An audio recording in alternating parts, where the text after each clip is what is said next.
Dans cette vidéo, nous allons décrire le mode de fonctionnement du mode fixe, où l'on va définir une durée fixe afin que la boîte soit verrouillée.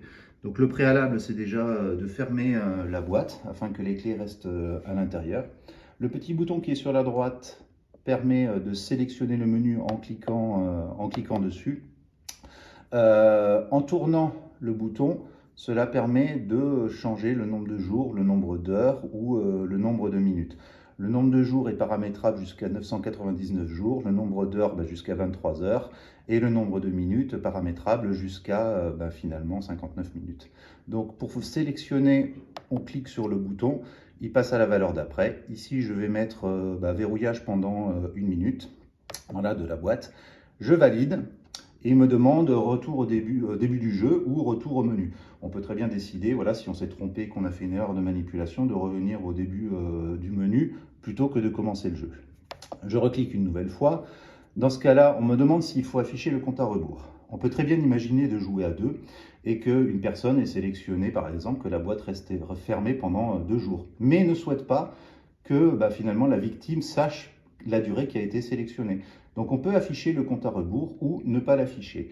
Dans le cas où on l'affiche, je montrerai par exemple dans la seconde vidéo, dans une prochaine vidéo qui sera dans la description juste en dessous, l'affichage qui aura lieu si on décide de ne pas montrer le compte à rebours.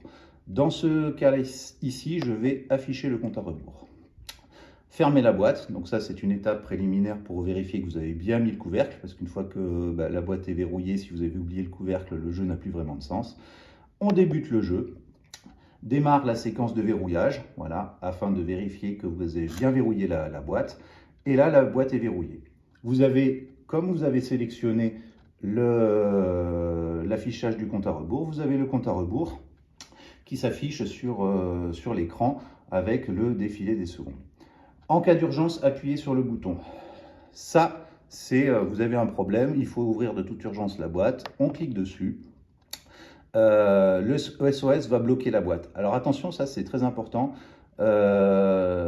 Si vous décidez de déverrouiller la boîte ainsi, la boîte ne sera plus utilisable après et elle nécessitera un code PUC et donc de me faire intervenir via l'adresse mail que je vais vous fournir. Donc là, pour la suite du jeu, on va ne pas confirmer ce SOS. Donc on va revenir à l'affichage. Là, il reste 10 secondes. La boîte va finir par se déverrouiller au bout de 6 secondes. Là, on va attendre qu'elle le fasse et revenir finalement au menu principal. Voilà. On revient au menu principal. La boîte est ouverte et on peut de nouveau accéder à son contenu.